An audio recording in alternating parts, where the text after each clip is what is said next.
Soya chunks ತಿನ್ನೋದಕ್ಕೆ ತುಂಬ ಜನಕ್ಕೆ ಇಷ್ಟ ಆಗಲ್ಲ. ನಾನು ಇವಾಗ ಮಾಡ್ತಾ ಇರೋ ರೀತಿನಲ್ಲಿ ಮಾಡ್ಕೊಂಡು ತಿಂದರೆ ತುಂಬಾನೇ ಇಷ್ಟಪಟ್ಟು ತಿಂತೀರಾ.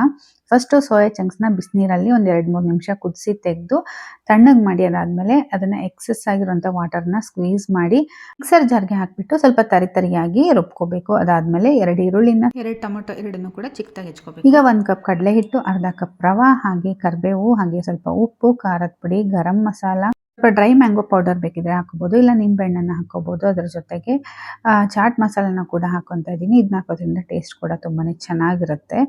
ಹಾಗೆ ಸ್ವಲ್ಪ ಕೊತ್ತಂಬರಿ ಸೊಪ್ಪು ಬೇಕಿದ್ರೆ ಹಾಕೋಬೋದು. ಇದೆಲ್ಲ ಹಾಕಿಬಿಟ್ಟು ಚೆನ್ನಾಗಿ ಈ ರೀತಿ ಮಿಕ್ಸ್ ಮಾಡ್ಕೋಬೇಕು.